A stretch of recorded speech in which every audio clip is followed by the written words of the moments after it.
Good morning students, जय हिंद। मैं Vipin sir और जीविका केमिस्ट्री क्लासेस में आपका एक बार फिर से स्वागत है।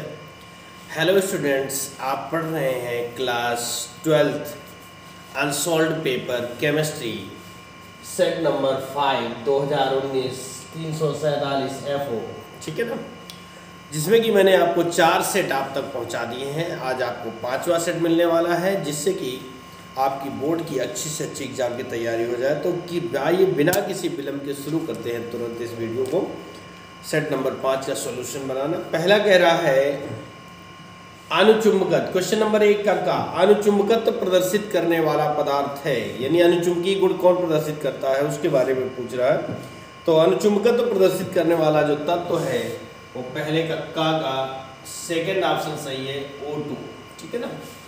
सेकेंड ऑप्शन सही है, O2 है। दूसरा है पहले का खा निम्न में से सबसे कम वाष्प दाब वाला विलयन है। तो खा का चौथा ऑप्शन सही है, 1M K2SO4, इसका वाष्प दाब सबसे कम होगा। पहले का निम्नलिखित 4 रंगहीन लवणों के विलयन पृथक पृथक परत नलियों में रखे गए तथा प्रत्येक में तांबे की एक पट्टी डुबोई गई, कौन सा विलयन अंत में नीला हो जाएगा?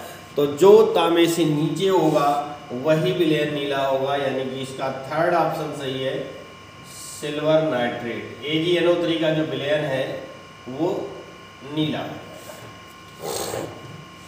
शून्य कोट की अपक्रिया के लिए वेग नियतांक का मात्रक। शून्य कोट की अपक्रिया में वेग और वेग नियतांक दोनों का मात्रक निश्चित होता है, यानी कि ये आपका ऑप्शन है third, mole litre inverse second inverse. अंगा की बात करें, एमाइडो से एमीन बनाने में प्रयुक्त अभिकर्मक है, पहला ऑप्शन सही है, Br2/KOH, ठीक है। एमाइडो से एमीन बनाने में यही सहायक होता है। और छठवां है पेरिडॉक्सिन नामक है, पायरिडॉक्सिन नाम है। 4 नंबर का थर्ड ऑप्शन सही है, ये है विटामिन B6 का, इसका नाम होता है पायरिडॉक्सिन, ठीक है ना। तो इस तरह से क्वेश्चन नंबर पहले फिनिश होता है। अब चलते हैं क्वेश्चन नंबर 2 पर।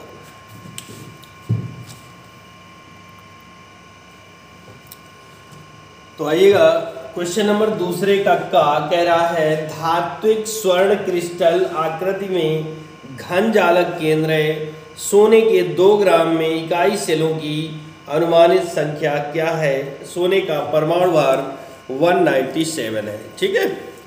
तो आइए इसको सॉल्व करते हैं। कह रहा सोने का परमाणु भार, क्वेश्चन नंबर दूसरे का है सोने का परमाणु भार बराबर 197 है, ठीक है। घन जालक केंद्र धातुक स्वर्ण क्रिस्टल आकृति में घन जालक केंद्र है, माने कि FCC की रचना बनाता है, ठीक है ना। कौन सी? तो घन जालक केंद्र में परमाणुओं की संख्या बराबर 4, ठीक है ना। 4 परमाणु होते हैं। अब इसके बाद में क्या कह रहा है कि 2 ग्राम में इकाई सेलों की संख्या। तो देखिए, अगर हम परमाणु भार 197 है और 197 ग्राम ले लें तो मोलों की संख्या एक आ जाएगी। तो लिख सकते हैं कि 197 ग्राम सोने में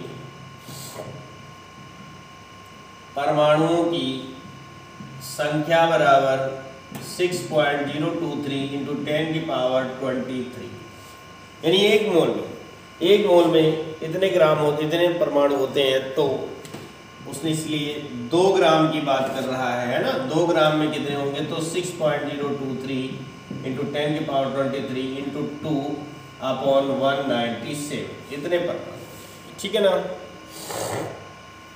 अब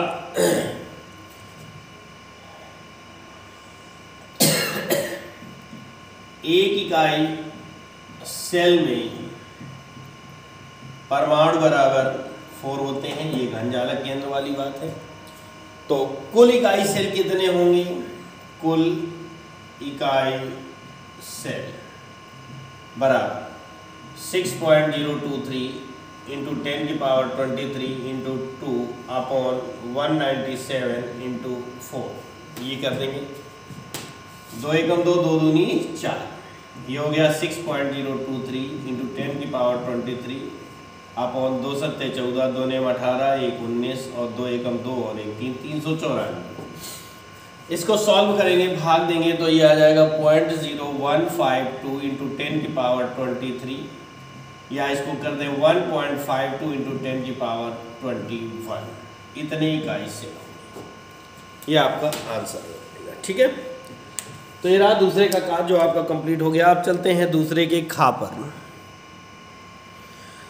क्वेश्चन नंबर दूसरे का खा कह रहा है 7.5 ग्राम पदार्थ के 75 ग्राम जल में घोलने पर हिमांक में 1.2 डिग्री सेंटीग्रेड की कमी हुई, पदार्थ का अणुभार ज्ञात कीजिए। ठीक है ना, तो इसको लगाना है हम, आइए देखते हैं। क्वेश्चन नंबर दूसरे का खा है ये।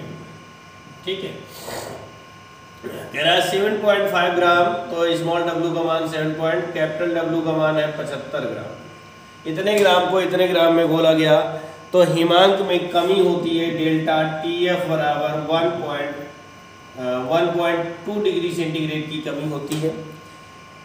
पदार्थ का अणुभार ज्ञात करना है, मतलब कि m बराबर आपको निकालना है, और KF का मान दिया गया है 1.86 डिग्री सेंटीग्रेड। KF बराबर है 1.86 डिग्री सेंटीग्रेड प्रति मोलर, प्रति मोलर। अब हम क्या करेंगे, हमारा फॉर्मूला होता है m बराबर 1000 गुणे KF गुणे small w upon delta TF into capital W।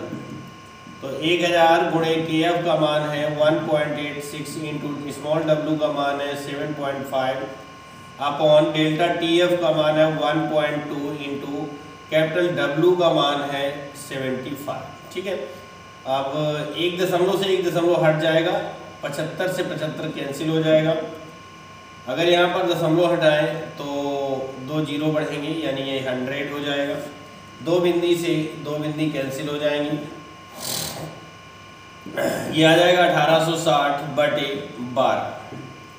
ठीक है, भाग देंगे, 12 एकम 12, 6 बचते हैं और 66, 12 पंजे 60, फिर 12 पंजे 60,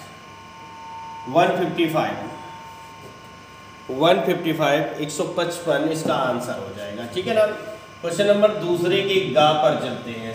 सेकंड दूसरे का गा कह रहा है निम्नलिखित अभिक्रिया के लिए इस सेल के EMF का मान ज्ञात कीजिए, यानी विद्युत वाहक बल का मान ज्ञात करना है। तो आपको पता है इसका बहुत छोटा फॉर्मूला होता है, E0 cell equal to E0 cathode minus E0 anode.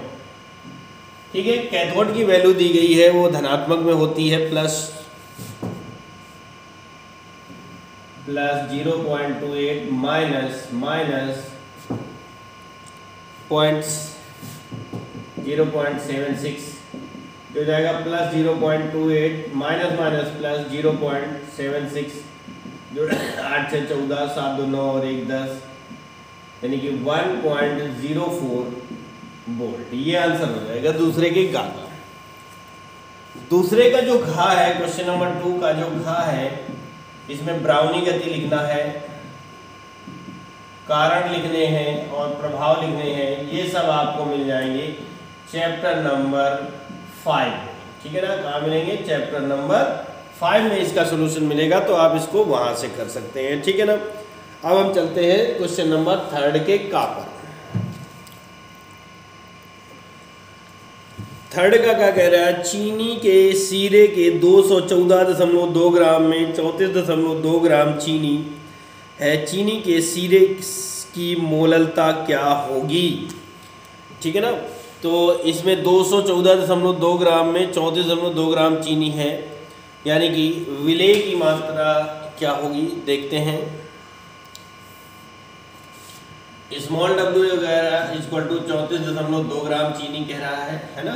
तो अगर हम विलायक की मात्रा निकालें यानी कैपिटल W निकालेंगे तो क्या हो जाएगा 214.2 माइनस 34.2 बराबर 180 ग्राम। ऐसा हमने क्यों किया?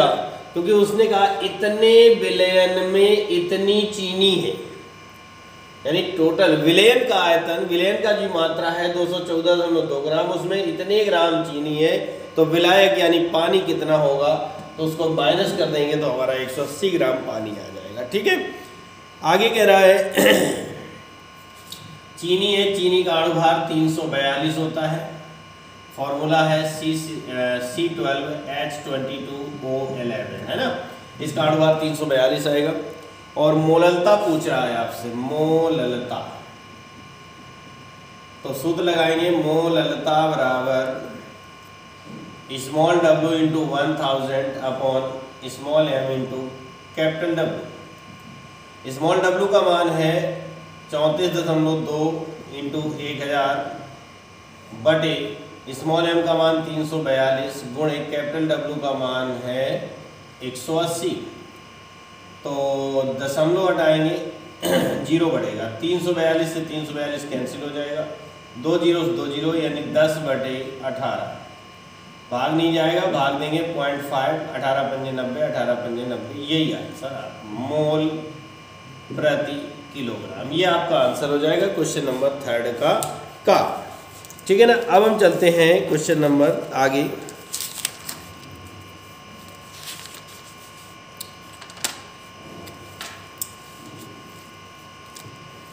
क्वेश्चन नंबर 3 का जो खा दिया गया है वो आपका प्राथमिक सेल के बारे में है। ये सेल आपके लिए छोड़ दिए गए हैं, आउट ऑफ सिलेबस हो चुके हैं। और क्वेश्चन नंबर 3 का गा, क्वेश्चन नंबर 3 का गा का फर्स्ट है हार्डी-सूल्जे नियम। हार्डी-सूल्जे नियम ये दिया गया है, बहुत सिंपल सा नियम है, ये लिख सकते हैं इस नियम के अनुसार, इस नियम के अनुसार, ठीक है ना, इस नियम के अनुसार कॉमा नोटेड कॉमा, किसी आयन की स्कंदन क्षमता उसके आवेश पर निर्भर करती है। हो गया भैया, बहुत सिंपल सा छोटा सा नियम है, किसी आयन की स्कंदन क्षमता उसके आवेश पर निर्भर करती है। अब अगर इसको और डिटेल करना चाहें तो क्या कर सकते हैं, अर्थात जिस आयन पर जितना अधिक आवेश होगा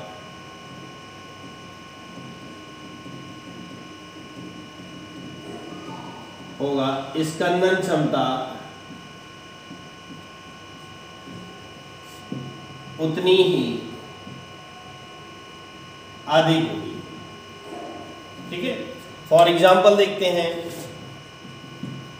मान लो Na plus Al3 plus Mg2 plus Si4 plus की स्कंदन क्षमता अगर देखें तो क्या होगी, कह रहा है किसी आयन की स्कंदन क्षमता उसके आवेश पर निर्भर करती है, अर्थात जिस आयन पर जितना ज्यादा आवेश होगा स्कंदन क्षमता उतनी ही अधिक होगी। तो क्या होगा, सबसे कम स्कंदन क्षमता Na प्लस की, उससे ज्यादा Mg डबल प्लस की हो जाएगी, उससे ज्यादा Al ट्रिपल प्लस की होगी और उससे ज्यादा Si4 प्लस की। ये स्कंदन क्षमता का क्रम हो जाएगा और ये आपका एग्जाम्पल रहा। अब हम चलते हैं क्वेश्चन नंबर 3 के। अच्छा, इसी का जो सेकंड पार्ट है यानी एंजाइम उत्प्रेरण के बारे में, ये आपका हट चुका है। तो 3 का जो गा का सेकंड पार्ट है वो आपका आउट ऑफ सिलेबस है। ठीक है, क्वेश्चन नंबर 3 का जो घा है उसमें कह रहा है क्लोरीन बनाने यानी विरचन की विधि का रासायनिक समीकरण लिखिए। तो भैया लिख देते हैं Cl2 बनाने की विधि, Cl2 बोले तो क्लोरीन बनाने की विधि। ठीक है ना, इसका समीकरण हमें लिखना है। तो तो देखिए हम कैसे बना सकते हैं, 4HCl plus O2 gives out Cu2Cl2, यहाँ पर उत्प्रेरक का कार्य करेगा, ठीक है ना। किसका काम करेगा, उत्प्रेरक का कार्य करेगा। तो ये बनेगा क्या, 2H2O और प्लस आपका बन जाएगा 2Cl। ये क्लोरीन बनाने की विधि का रासायनिक समीकरण हो गया। उसके बाद में इसी में कह रहा है कि शुष्क बुझे चूने पर क्लोरीन की अभिक्रिया का रासायनिक समीकरण लिखिए। तो यहाँ लिख सकते हैं शुष्क बुझे चूने से क्रिया, ठीक है ना। क्लोरीन की शुष्क बुझे चूने से क्रिया करवानी है, यानी CaOH का whole twice plus Cl2, arrow mark बनेगा CaOCl2 प्लस H2। मुख्य उत्पाद के रूप में बनता है व्यंजक चूर्ण, व्यंजक चूर्ण, या फिर इसी को हम कहते हैं ब्लीचिंग पाउडर। अब तो कम हो गया, नहीं जब पहले हम लोग कुओं से पानी निकाला जाता था, पीने का पानी कुओं से आता था, तो उसमें जो है ये बैक्टीरिया मारने के काम आता था, ठीक है ना, यानी बैक्टीरिया को खत्म करने के काम आता है ये वाला। क्लियर हुई बात। अब चलते हैं हम लोग आगे। तो ये तीसरे का घा आपका कंप्लीट होता है। क्वेश्चन नंबर 4 का 4 का पायरोलुसाइड से पोटेशियम परमैंगनेट बनाना है, जो कि आपका आउट ऑफ सिलेबस हो चुका है, करने की आवश्यकता नहीं है। और अब चलते हैं इसके खा पर, ठीक है। तो इसको साफ करते हैं और चलते हैं क्वेश्चन नंबर 4 के खा पर। क्वेश्चन नंबर 4 का जो खा है उसमें कह रहा है हाफ मैन ब्रोमेमाइड अपक्रिया द्वारा एनिलीन बनाना का रासायनिक समीकरण। तो यहाँ लिख सकते हैं हाफ मैन ब्रोमेमाइड अभिक्रिया, हाफ मैन ब्रोमेमाइड अभिक्रिया, ठीक है ना। ये हो गई हमारी। इससे हमें एनिलीन बनाना है, तो क्या करते हैं, बेंजामाइड की क्रिया, यानी C6H5CONH2 की क्रिया Br2 प्लस KOH, ठीक है ना, Br2 प्लस KOH के साथ कराते हैं तो एनिलीन बनता है, यानी C6H5NH2 plus K2CO3 plus 2KBr, ये बन जाता है, ठीक है ना। C6H5NH2 plus 2KBr plus K2CO3। आप देख लेते हैं कुछ बचा तो नहीं है। ऑक्सीजन आपकी 4 है और एक 5 है, यहाँ पर ऑक्सीजन 3 निकली है, मतलब कि 2H2O बच रहा होगा। हाइड्रोजन बात करें 5 2 7 7 4 11, तो 5 2 7 7 4 11 बराबर हो गया। ये हाफ मैन ब्रोमेमाइड अपक्रिया की समीकरण हो गई।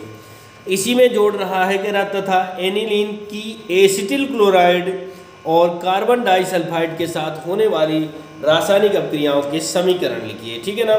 तो लिख सकते हैं नंबर 1 एनिलीन की एसिटिल क्लोराइड से अभिक्रिया, ठीक है ना। एनिलीन की अभिक्रिया एसिटिल क्लोराइड से करवाते हैं तो क्या बनता है, देखिएगा।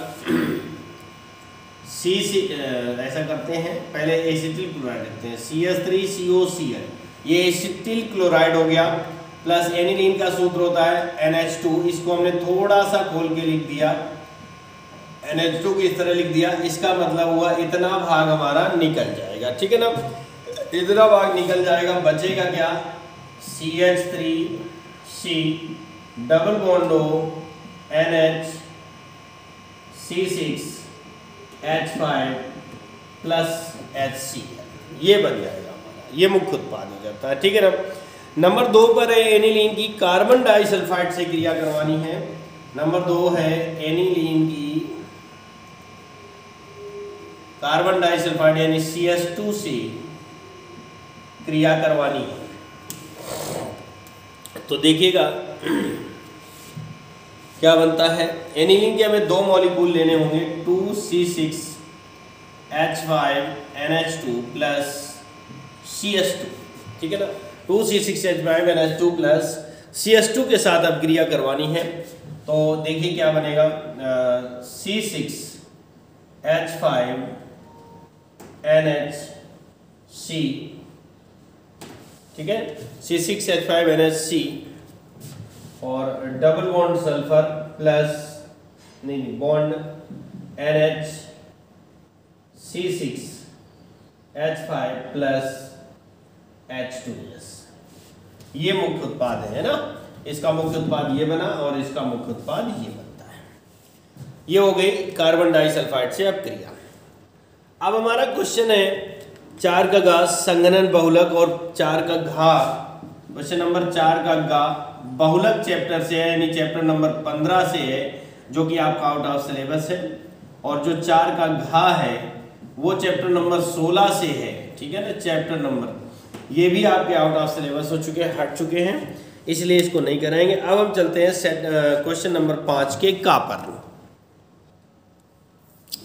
क्वेश्चन नंबर 5 का का कह रहा है अभिक्रिया की आणविकता और कोड की परिभाषा दीजिए। आणविकता और कोड की परिभाषा ये आपको चैप्टर नंबर 4 में मिलेंगे, चैप्टर नंबर 4 में मिलेंगे, और वैसे भी रिपीट क्वेश्चन है, हो चुके हैं। कह रहा किसी प्रथम कोड की अभिक्रिया में 40 सेकंड में पदार्थ की सांद्रता प्रारंभिक सांद्रता की आधी रह जाती है, वेग स्थिरांक की गणना कीजिए। तो टी हाफ दे रहा है, इसी सवाल में जुड़ा हुआ है, टी हाफ बराबर 40 सेकेंड और के बराबर आपसे पूछ रहा है, के बराबर सूत्र होता है 0.693 अपॉन टी हाफ, तो इक्वल टू हो जाएगा 0.693 अपॉन 40। अगर हम 40 का भाग दें, 4 का भाग दे दें तो क्या हो जाएगा 0.0, 4 एकम 4 और 2 बचे, ऐसा कर लेते हैं, यहाँ पे दे देते हैं 693 में दशमलव लगाएंगे, 4 एकम 4 हो जाएगा, 2 बचा 29 हो जाएगा, 4 सत्ते 28 हो जाएगा, 3 बचा 4 तिया 12 हो जाएगा, 1 बचा दशमलव लगा ही है, 4 दूनी 8 हो जाएगा और फिर 4 पंजे 20 हो जाएगा, यानी और 40 का भाग देंगे 0.01732 जिसे अगर हम घात में बदलें तो हो जाएगा 1.73 इंटू 10 की पावर -2 प्रति सेकेंड। ये हमारा आ जाएगा वेग स्थिरांक, ठीक है ना, या इतना ही रहने देंगे तो भी आपका सही हो जाएगा। ओके, ये था। अब हम चलते हैं 5वें के खा पर। क्वेश्चन नंबर 5 का जो खा है धातु निष्कर्षण मेटलर्जी चैप्टर का है, चैप्टर नंबर 6 का है, और ये पूरा चैप्टर आपका आउट ऑफ सिलेबस कर दिया गया है, ठीक है ना, पूरा चैप्टर आपका हटा दिया गया है। 5वें का गा जो है वीबीटी दिया गया है, वैलेंस बॉन्ड थ्योरी, ये भी आपका आउट ऑफ सिलेबस है, और इसमें जो आईयूपीएसी नेम दिए गए हैं वो हम आपको बता दे रहे हैं। पहला दिया गया है K3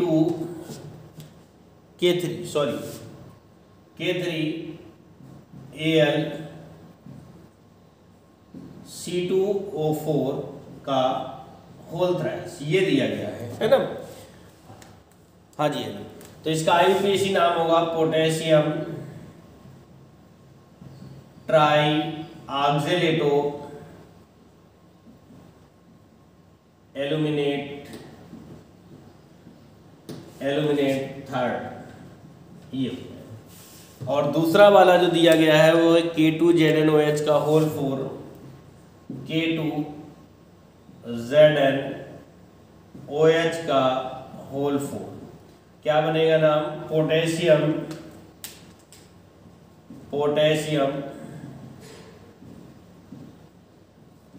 टेट्राहाइड्रोक्सो जिंकेट सेकेंड, ये आईयूपीएसी नेम हो गए। और बेटा इनकी अगर आपको बेहतरीन डिटेल जाननी है तो वो आपको चैप्टर नंबर 9 में मिलेगा, ठीक है ना। आगे आपका दिया गया है 5वें का घा, ठीक है ना, क्वेश्चन नंबर 5 का घा, इसमें हेलोएरिन पूछ रहा है, हेलोएरिन, और इसकी प्रतिस्थापन अभिक्रिया पूछ रहा है। रिपीट क्वेश्चन है, कई बार मतलब कई सेटों में इसको हम सॉल्व करवा चुके हैं, इसलिए यहाँ पर नहीं करेंगे। और वैसे आपको ये चैप्टर नंबर 10 में मिलेगा, ठीक है ना। ये आपके डिटेल से ये चैप्टर नंबर 10 में मिलेगा। इस तरह से आपका क्वेश्चन नंबर 5 कंप्लीट होता है। अब हम चलते हैं क्वेश्चन नंबर 6 पर। क्वेश्चन नंबर 6 का क्वेश्चन नंबर 6वें का दिया गया है।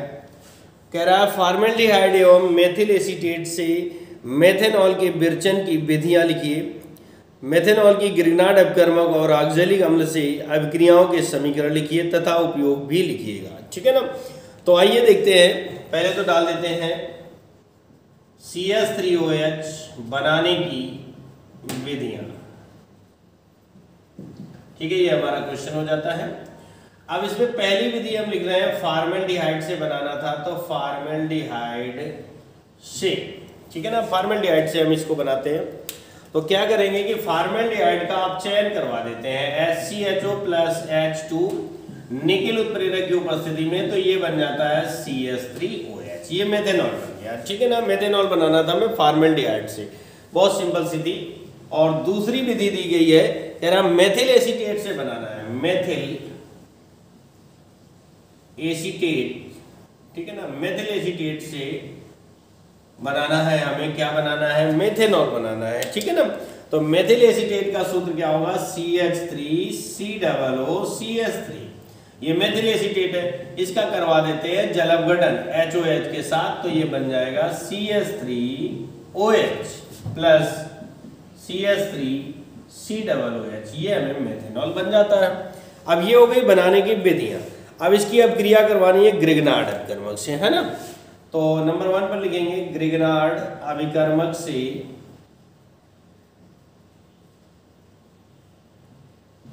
क्रिया, ठीक है ना। ग्रिग्नार्ड अभिकर्मक से अब क्रिया करवानी है, तो देखिए क्या बनता है,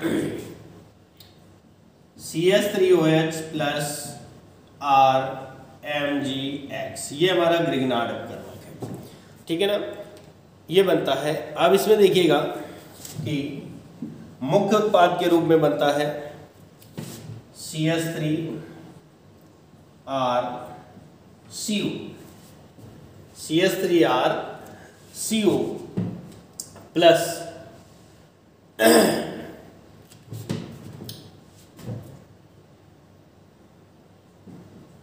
MgOH और X, ये बन जाएगा। तो मुख्य उत्पाद हमारा कीटोन बन रहा है। क्या बन रहा है भैया, कीटोन बनता है, ठीक है ना। दूसरा पॉइंट कह रहा है ऑक्जेलिक अम्ल से क्रिया करवानी है। नंबर 2 है ऑक्जेलिक अम्ल से, ऑक्जेलिक अम्ल से क्रिया करवानी है, तो क्या कर सकते हैं कि ऑक्जेलिक अम्ल COOH प्लस CH3OH और CH3OH, ठीक है ना। तो यहां से H2O बाहर निकलेगा, कंसंट्रेट H2SO4 की उपस्थिति में, तो ये बन जाएगा COOCH3 प्लस 2H2, ठीक है ना। इसका नाम होगा मेथिल ऑक्जेलेट, मेथिल ऑक्जेलेट, ठीक। अब हमें लिखना है, ये तो हमारी 4 नंबर का हो गया। इसी में पूछ रहा है CH3OH के उपयोग, ठीक है ना। क्या पूछ रहा है, CH3OH के कह रहा है उपयोग भी लिखिएगा। तो उपयोग में नंबर 1 पर लिख सकते हैं कृत्रिम रंग बनाने में, कृत्रिम रंग बनाने में। नंबर 2 विलायक के रूप में, विलायक के रूप में, कृत्रिम रंग बनाने में इसका उपयोग होता है और विलायक के रूप में भी इसका उपयोग किया जाता है। ईंधन के रूप में कर सकते हैं, ईंधन के रूप में। नंबर 4 HCHO यानी फॉर्मेल्डिहाइड के निर्माण में इसका प्रयोग होता है, ठीक है। तो ये इसके उपयोग है। इस तरह से 6वें का जो का था वो आपका फिनिश होता है। अब हम चलते हैं इसके अथवा। क्वेश्चन नंबर 6वें का अथवा जो है का कह रहा है अविरत ईथरीकरण और विलियमसन संश्लेषण द्वारा ईथर बनाने का रासायनिक समीकरण लिखिए। एसिटिक एनहाइड्राइड और HI के साथ ईथर की रासायनिक अपक्रियाएं लिखिएगा और ईथर का एक परीक्षण भी आपको लिखना है, टेस्ट भी लिखना है, ठीक है ना। तो सबसे पहले हम क्या करते हैं, अविरत ईथरीकरण लिखते हैं। अविरत ईथरीकरण यानी ये ईथर बनाने की पहली विधि हो जाएगी और इसमें कुछ नहीं करना है, हमें प्रयोगशाला विधि लिखना है। क्या लिखना है भैया, प्रयोगशाला विधि लिखना है भाई, और कोई नई चीज नहीं लिखनी है, केवल उसने नाम बदल दिया है। रासायनिक, वो भी रासायनिक समीकरण लिखने हैं, ठीक है ना। तो अगर हम प्रयोगशाला विधि के समीकरण लिखते हैं तो क्या हो जाएगा कि देखिए प्रयोगशाला में C2H5OH की क्रिया H2SO4 के साथ 140 डिग्री सेंटीग्रेड, C2H5OH की क्रिया H2SO4 के साथ 140 डिग्री सेंटीग्रेड पर कराने पर डाई एथिल ईथर या ईथरीकरण ईथर प्राप्त होता है। तो ये बनेगा C2H5HSO4 plus H2O, C2H5HSO4 plus H2O। अब C2H5 द्वितीय पद में HSO4 प्लस C2H5OH, तो ये बन जाएगा C2H5O C2H5 प्लस H2SO4। ये बन गया ईथर, जिसे हम कहते हैं अविरत ईथरीकरण, ठीक है ना। इसी में विधि नंबर 2 है विलियमसन संश्लेषण द्वारा पूछ रहा है, विलियमसन संश्लेषण द्वारा ईथर बनाना है, ठीक है ना। विलियमसन संश्लेषण, इसके द्वारा ईथर बनाना है। तो इसमें क्या होता है कि जब सोडियम या पोटेशियम एल्कोक्साइड, जब सोडियम या पोटेशियम एल्कोक्साइड की क्रिया, ठीक है ना, हैलोएल्केन से कराते हैं, किससे कराते हैं, हैलोएल्केन या एल्किल हैलाइड से कराते हैं, तो ईथर प्राप्त होता है। देखिए मान लो C2H5ONA सोडियम एल्कोक्साइड, क्या है ये, सोडियम एल्कोक्साइड, इसकी क्रिया करा देते हैं Cl C2H5 यानी हैलोएल्केन से, तो NaCl निकल जाएगा, क्या बचेगा C2H5O C2H5 प्लस NaCl, ये हो जाता है, ठीक है ना। इसे हम कहते हैं विलियमसन संश्लेषण, ठीक है। अब हम इसमें चलते हैं, इसी क्वेश्चन में कह रहा है एसिटिक एनहाइड्राइड और HI के साथ होने वाली अभिक्रियाओं के समीकरण लिखने हैं, ठीक है ना। तो पहला हम इसमें गुण है एसिटिक एनहाइड्राइड से क्रिया, एसिटिक एनहाइड्राइड से क्रिया करवाएंगे तो क्या बनता है, देखिएगा ROR, ये कोई ईथर है, कॉमन ईथर नहीं लिया गया है, प्लस एसिटिक एनहाइड्राइड का सूत्र होता है CH3CO का होल ट्वाइस O, ठीक है ना। तो ये बन जाएगा 2CH3 COOR, ये बन गया, यानी एस्टर बनता है। क्लियर हुई बात, क्या बनता है, एस्टर बनता है। अगर हम इसकी जगह पे फॉर एग्जांपल मान लो C2H5O C2H5 ले लेते प्लस CH3CO का होल ट्वाइस O ले लेते, तो ये बन जाता 2CH3 COO C2H5, ये एग्जांपल के तौर पे, ठीक है ना। दूसरे नंबर पर इसी में कह रहा है HI के साथ क्रिया, किसके साथ क्रिया है, HI के साथ क्रिया करवानी है। तो HI के साथ ये दो प्रकार से क्रिया करता है। सेकेंड का ए ठंडे HI के साथ क्रिया करेगा, ठंडे HI से क्रिया।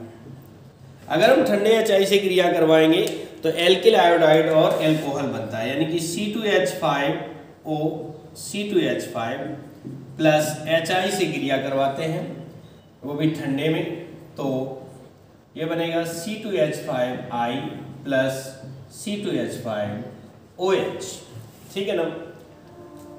बी नंबर पर इसका करते हैं गर्म HI से क्रिया, गर्म HI से क्रिया करवाते हैं, ठीक है ना। गर्म HI से अगर हम इसकी क्रिया करवाते हैं तो एल्किल आयोडाइड और जल बनता है, यानी कि C2H5O C2H5 plus 2HI, arrow mark बनेगा 2C2H5I प्लस H2O एल्किल। इस तरह से ये गर्म प्रक्रिया करता है, ठीक है ना। अब इसका एक परीक्षण भी लिखना कह रहा है कि इसका एक टेस्ट भी लिखना है, तो आइए इसको साफ करते हैं। तो हम चल रहे थे ईथर के परीक्षण में, तो क्या लिख सकते हैं कि पराक्साइड युक्त ईथर में Ki यानी पोटेशियम आयोडाइड विलयन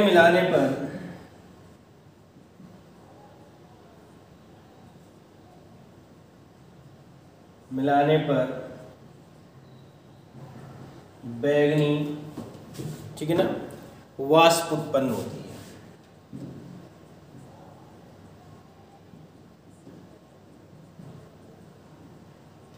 मतलब अगर कोई पदार्थ आपको दे दिया जाए और उसमें ईथर पेरोक्साइड युक्त ईथर है, अगर हम Ki मिलाते हैं और बैंगनी वाष्प आती है तो इसका मतलब है कि वो ईथर प्रेजेंट है, ठीक है ना। ये पहला हो सकता है। दूसरा परीक्षण भी लिख सकते हैं क्या कि पेरोक्साइड युक्त ईथर में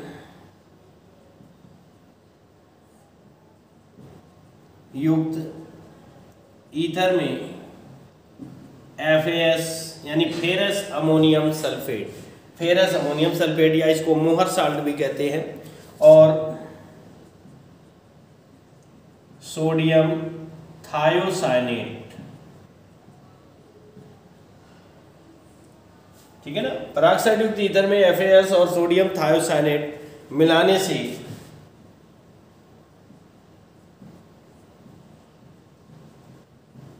लाल रंग प्राप्त होता है। ये था ईथर का टेस्ट, और इस तरह क्वेश्चन नंबर 6 के का अथवा कंप्लीट होता है। अब चलते हैं हम आगे, तो आइए देखते हैं क्वेश्चन नंबर 6 का खा का पहला है, कह रहा क्या होता है जब फॉर्मेल्डिहाइड को फेलिंग विलयन के साथ गर्म किया जाता है। फॉर्मेल्डिहाइड को फेलिंग विलयन के साथ गर्म किया जाता है, तो देखिए फॉर्मेल्डिहाइड का सूत्र होता है HCHO plus 2Cu, arrow mark बन जाएगा HCOOH प्लस Cu2O का लाल अवक्षेप रेड PPT प्राप्त होता है, ठीक है ना। Cu2O का लाल अवक्षेप प्राप्त होता है, ये आपकी अभिक्रिया, और ये फार्मिक अम्ल बन जाता है। इसका नाम है फार्मिक अम्ल, ठीक है। नंबर 2 पर कह रहा है एसीटोन को सांद्र H2SO4 के साथ अपकृत कराते हैं, तो यह क्रिया मैं बाद में कराऊंगा, पहले तीसरी करवाता हूं, पहले थर्ड वाली करवाऊंगा। फॉर्मेल्डिहाइड की क्रिया रुकिएगा, थर्ड में नहीं, पहले 4 करवाता हूं। एसिटिक अम्ल को PCl5 के साथ गर्म करते हैं। एसिटिक अम्ल यानी कि CH3COOH प्लस PCl5 से आप क्रिया करवाएंगे तो ये बनेगा CH3COCl plus POCl3 plus HCl, ये बनेगा, ठीक है ना। आगे कह रहा है बेंजल्डिहाइड की सांद्र NaOH से अब क्रिया करवाते हैं, ठीक है ना। तो बेंजल्डिहाइड के 2 मॉलिक्यूल लेते हैं, C6H5CHO प्लस NaOH से अब क्रिया करवाएंगे तो ये बन जाएगा क्या, C6H5OH प्लस C6H5COO Na, ये बनेगा। एक तो बेंजिल एक चीज गड़बड़ हो रही है, अल्कोहल में ये बनेगा C6H5CH2OH, वरना फिनॉल बन रहा था, यानी बनना अल्कोहल है लेकिन मैंने जो लिख दिया था वो फिनॉल, तो सॉरी ऐसा हो जाता है, ठीक है। ये आपकी दोनों क्रियाएं कंप्लीट हुई। अब हम चलेंगे थर्ड वाली पे, वो मैंने थोड़ा सा पास लिख दिया था और इस क्रिया के लिए हमें जगह ज्यादा चाहिए, इसलिए अब थर्ड वाली करवाएंगे, ठीक है ना। तो उसने कहा फॉर्मेल्डिहाइड की क्रिया जो है HC, ये फॉर्मेल्डिहाइड है, किससे करवाते हैं, CH3MgBr। ये क्या होता है, ग्रिगनार्ड अभिकर्मक है। क्या है भैया, ग्रिगनार्ड अभिकर्मक। योगात्मक उत्पाद प्राप्त होगा H और HCOH, और ये बनेगा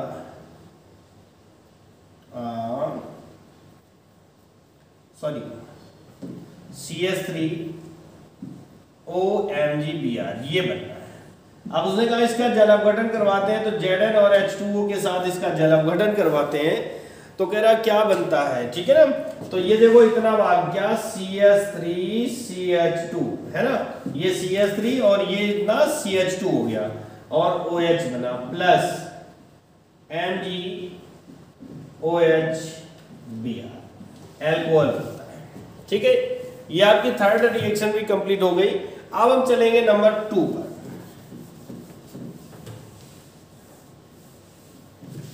नंबर 2 पर है एसीटोन को शांत H2SO4 के, तो 3CH3COCH3 प्लस H2SO4, ठीक है ना, प्लस H2SO4 के साथ अब क्रिया करवाते हैं ना। ऐसा तो आप ऐसा लिख सकते हैं कंसंट्रेट H2SO4, मेसेटिलीन बनता है भैया, क्या बनता है, मेसेटिलीन CH3CH3 मेसेटिलीन प्लस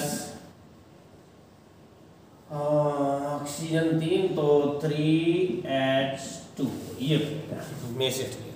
ये बड़ी रिएक्शन थी और मैंने पास लिख दिया था, इसलिए मैंने इनको बाद में करवा दिया। अब चलते हैं इसके अथवा पर। छठवें की खाक अथवा कह रहा है कैसे प्राप्त करोगे, फार्मिक अम्ल से ऑक्सैलिक अम्ल बनाना है, ठीक है ना। फार्मिक अम्ल से ऑक्सैलिक अम्ल बनाना है तो देखिए क्या करते हैं कि फार्मिक अम्ल का 2HCOOH, ठीक है, इसकी अब क्रिया करवाते हैं 2NaC यानी सोडियम धातु से, तो ये बन जाएगा क्या 2HCOONA माइनस का H2 निकल जाएगा, ठीक है ना। ये बन गया सोडियम फार्मेट, क्या बना, सोडियम फार्मेट। अब इसको क्या कर देते हैं, हीट गर्म करते हैं, तो ये बन जाएगा COONA और सिंगल बॉन्ड COON यानी सोडियम ऑक्सलेट, क्या बन जाएगा, सोडियम ऑक्सलेट। अब इसकी क्रिया करवाते हैं कैल्शियम हाइड्रोक्साइड से, यानी कि CaOH का होल ट्वाइस, ठीक है ना। तो ये बन जाएगा क्या, COO का whole twice C, calcium oxalate, ठीक है ना, क्या बनेगा, कैल्शियम ऑक्सलेट बन जाता है। अब इसकी क्रिया हम करवा देते हैं कैल्शियम ऑक्सलेट की H2SO4 के साथ, तो ये बन जाएगा COOH और COOH प्लस बैलेंस करेंगे तो 2 दूनी 4, तो 4 तो बराबर हो जाते हैं और H2 CaSO4 निकल जाएगा, CaSO4, ये हमें ऑक्सैलिक अम्ल प्राप्त हो जाता है, ठीक है ना।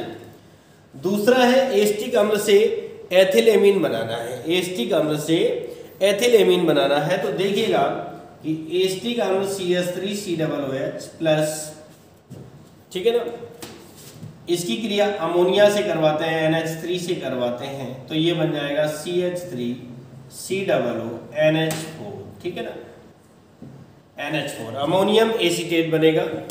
इसको अगर हम गर्म कर देंगे तो ये बनेगा एसीटामाइड CH3CONH2 और माइनस का H2O निकल जाएगा, ठीक है ना, एसीटामाइड बनता है। अब इस एसीटामाइड का आप चयन LiAlH4 के साथ करवाते हैं, तो ये बनेगा CH3CH2NH2, ठीक है, प्लस या माइनस H2O फिर से मिलेगा, ठीक है ना। ये हमारा एथिलेमीन बन जाता है, यही बनाना था। अथवा इस रिएक्शन को हम दूसरी प्रकार से भी दिखा सकते हैं कि CH3COOH LiAlH4 lithium aluminium hydride से आप चयन करवाएंगे तो एथिल एल्कोहल बनेगा CH3CH2OH, ठीक है। इसकी अब क्रिया हम PbR3 से करवा देते हैं, PbR3 से, तो ये बन जाएगा CH3CH2Br एथिल ब्रोमाइड, जिसकी क्रिया अमोनिया से करवाते हैं। अब यहाँ से हमारा कई चीज़ें निकलती हैं। अगर हम इसकी क्रिया अमोनिया से करवा देते हैं NH3 तो माइनस का HBr निकलेगा और ये बन जाएगा CH3CH2 NH2 एथिलेन। ठीक है, ये था। तीसरी अब क्रिया है, कह रहा एसिटाल्डिहाइड से एसीटोन बनाना है। एसिटाल्डिहाइड का सूत्र CH3 C double bond H। ठीक है ना, इससे हमें क्या बनाना है, एसीटोन प्राप्त करना है। तो इसकी अब क्रिया हम CH3 MgBr से करवाते हैं। तो ये हो जाएगा CH3 सिंगल बॉन्ड CH3 ये वाला COH MgBr ग्रिग्नार्ड अपकर्मक से करवाए तो योगात्मक यौगिक प्राप्त हुआ। इसका जल अपघटन करवाते हैं H2O। ठीक है ना, तो निकलेगा क्या, MgOH Br, ये निकल जाएगा और बचेगा क्या, CH3 CH3CHOH सेकेंडरी अल्कोहल प्राप्त होगा। लेकिन हमें तो प्राप्त करना है एसीटोन, तो क्या करेंगे, इसका ऑक्सीकरण करवाते हैं A2Cr2O7 से। तो ये प्राप्त हो जाएगा CH3 C double bond CH3 acetone प्राप्त हो जाएगा। ठीक है ना, ये तीन अपक्रियाएं हो गई, थोड़ा बड़ी थी तो इसलिए अब दोबारा से जब लिखेंगे तब होगा। चौथी और पांच। सातवें की नंबर 4 की रिएक्शन है, कह रहा है एनिलीन से बेंजल्डिहाइड बनाना है। तो देखिए कि सर्वप्रथम एनिलीन लेते हैं, यह हमारा एनिलीन हो जाता है NH2। इसकी अब क्रिया NaNO2 प्लस HCl से करवाते हैं तो बेंजीन डाइएजोनियम क्लोराइड प्राप्त होगा, N2 प्लस Cl माइनस। ठीक है ना, N2 plus Cl minus benzene diazonium chloride करवाते हो गई। अब अगर हम इसकी H3PO3 से अपचयन करवाते हैं तो बेंजीन प्राप्त होता है। क्या प्राप्त होता है भैया, बेंजीन प्राप्त हो जाता है। ठीक है ना, अब इस बेंजीन की क्रिया COHCl के साथ करवाते हैं। CO और HCl के साथ में, साथ ही एल्यूमिनियम क्लोराइड AlCl3 उत्प्रेरक का कार्य करता है, उत्प्रेरक, और ये बन जाएगा, हमें बेंजल्डिहाइड बनाना था CH, ये बन जाएगा बेंजल्डिहाइड। ठीक है, तीसरा पांचवा है ऑक्सैलिक अम्ल से फार्मिक। ठीक है ना, ऑक्सैलिक अम्ल का सूत्र COOH का होल ट्वाइस होता है, 2 बार में लिख दिया। कुछ नहीं करना है, ये सबसे सिंपल रिएक्शन है, इसको हीट करना है यानी गर्म करना है। ठीक है, क्या करना है, गर्म करना है। जैसे ही हम इसको गर्म करते हैं तो ये बन जाता है HCOOH प्लस CO, ये फार्मिक। बहुत सिंपल सी रिएक्शन थी और ये आपकी कंप्लीट हो जाती है। ठीक है, अब हम चलेंगे क्वेश्चन नंबर 7 के का पर। आइए देखते हैं क्वेश्चन नंबर 7 का कह रहा है ओस्टवाल्ड विधि से, ओस्टवाल्ड विधि से HNO3 का निर्माण का सचित्र वर्णन करना है। तो ये आपको मिल जाएगा कहाँ पर, चैप्टर नंबर 7 के पार्ट A में।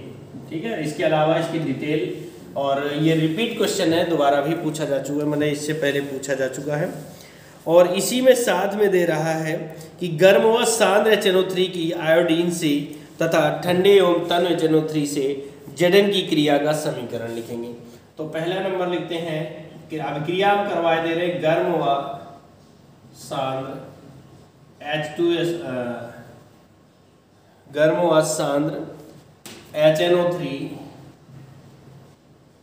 से आयोडीन यानी I2 की क्रिया, ये करवाते हैं। ठीक है ना, गर्म और सांद्र के साथ क्रिया करवाएंगे तो क्या होगा, I2 plus 10HNO3 arrow mark 2HIO3 iodic, इसका नाम है आयोडिक अम्ल, आयोडिक अम्ल बनता है। ठीक है ना, प्लस 10NO2 बनेगा, 10NO2 बनेगा प्लस 5H2।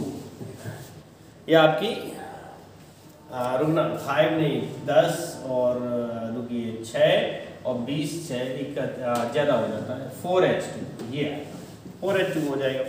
अब नंबर 2 पर इसी में कह रहा है ठंडे एवं तन्य HNO3 से नंबर 2 ठंडे एवं तनु HNO3 से Zn की क्रिया, ठीक है ना, Zn से क्रिया करवानी है ठंडे और तनु HNO3 से।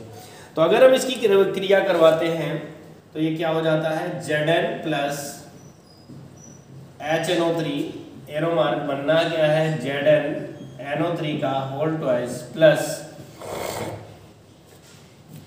NO3 का whole twice plus N2O plus H2O बाहर होगा, ठीक है ना। अब हम क्रिया को बैलेंस कर लेते हैं तो देखिए हमारी अब क्रिया बैलेंस नहीं है, अभी नाइट्रोजन उधर 4 हो गई, इधर 1 ही, तो यहाँ करेंगे 4Zn, ठीक है ना, 4Zn प्लस 10HNO3, ये हो जाएगा 4Zn NO3 का होल ट्वाइस, तो 2 दूनी 4, 4 दूनी 8, नहीं 2 एकम 2, 2 और 2 चौको 8, यानी 2 नाइट्रोजन बराबर हो जाती है। हाइड्रोजन आपकी 5H2O कर देंगे, ये आपका बन जाएगा मुख्य उत्पाद जिंक नाइट्रेट, और ये आपकी नाइट्रस ऑक्साइड जिसे हम लाफिंग गैस के नाम से भी जानते हैं। सूंघने पर हंसी आती, इसीलिए इसका नाम लाफिंग गैस है, ठीक है ना। तो 7वें का ओस्टॉल से नाइट्रिक अम्ल आपका चैप्टर नंबर 7 के पार्टी में मिलेगा, और दोनों जो क्रियाएं पूछी थी वो आपको यहाँ पर मिल जाती हैं, ठीक है ना। अब हम लिखते हैं 7 का अथवा, इसमें कह रहा है शीश कच्छ विधि द्वारा सल्फ्यूरिक अम्ल निर्माण, तो H2SO4 का जो निर्माण है वो आउट ऑफ सिलेबस हो चुका है, ठीक है ना, इसलिए खत्म कर देंगे। अब चलते हैं 7वें के खा पर। 7वें का खा कह रहा है मोनोसैकेराइड डाइसैकेराइड की परिभाषा, प्रत्येक का उदाहरण, CHO CO समूह की पुष्टि होती है कि अपक्रिया, ग्लूकोज तथा फ्रक्टोज में विभेद। तो ये आपका रिपीट क्वेश्चन है ना, रिपीट क्वेश्चन है, यानी ये आपका पिछले सेटों में हो चुका है, इसलिए इसको हम यहाँ पर दोबारा से नहीं करवाएंगे। 7वें के खा का जो अथवा है, इसमें प्रोटीन के बारे में पूछ रहा है, अगर प्रोटीन क्या है, इनके स्रोत लिखिए, प्राथमिक संरचना लिखिए, इनके कार्य हमारे शरीर में महत्व, ये आपको चैप्टर नंबर 14 में मिलेगा। और दूसरी बात, रिपीट क्वेश्चन है, कई बार प्रोटीन हो चुका है, कई बार लगभग हर सेट में प्रोटीन के बारे में थोड़ी बहुत बात कही जाती है, ठीक है ना। तो इस तरह से आप लोगों दोस्तों, आप लोगों का चैप्टर सेट नंबर 5 कंप्लीट होता है, और इसके आगे के जो सेट होंगे वो आपको अगले टर्न पर मिलते रहेंगे समय समय पर। बस आप लोग मन लगाकर पढ़ते रहिए और आप अच्छे से अच्छे अंक प्राप्त कीजिए, ठीक है ना। आई बात सुने, जितने अच्छे आप अंक प्राप्त करेंगे उतने ही ज़्यादा आपके लिए होगा, और जॉब मिलने में आपको, यानी आपको सफलता मिलने में, अर्थात आपको जॉब मिलने में बहुत आसानी होगी, ठीक है ना। अगर आपके मार्क्स डाउन रह जाते हैं तो आप जॉब के लिए, तो आप समझ सकते हैं कि 80% 90% वाले की पूछ नहीं है, तो 50-60 वाले को कौन पूछेगा, है ना। इसलिए यू कैन डू इट, ठीक है ना। क्या कर सकते हैं, यू कैन डू इट, आप कर सकते हो, यू कैन डू इट, और आपको सोचना चाहिए आई कैन डू इट, मैं कर सकता हूँ। अगर आपने ये चीज़ सोच ली तो मैं कर सकता हूँ। एक IAS बनने वाला अधिकारी कितनी मेहनत करता है, 10-12 घंटे पढ़ करके और DM बन जाता है, IAS अधिकारी बन जाता है, पूरे जिले का मालिक हो जाता है। क्या वो कुछ अलग खाता है, दाल रोटी हम भी खाते हैं, दाल रोटी वो भी खाता है, लेकिन उसने मेहनत की और हमने मेहनत की जगह पर अपना समय गंवा दिया। इसलिए आप लोगों से अनुरोध है, मेरा निवेदन है कि आप लोग बड़े ध्यान से देखते रहिए, अनसोल्व करते रहिए। बेटा आपको अनसोल्व कहीं नहीं मिलेगा, पूरे YouTube में। आप ही लोगों में से कमेंट किया है कि पूरे YouTube में कोई भी आपकी तरह अनसोल्व नहीं करवाता। Thank you thank you thank you. बस आप लोग लगे रहिए, मन लगाकर मेहनत करते रहिए, और आपके अच्छे से अच्छे मार्क्स आने चाहिए। ओके, थैंक यू, जय हिंद।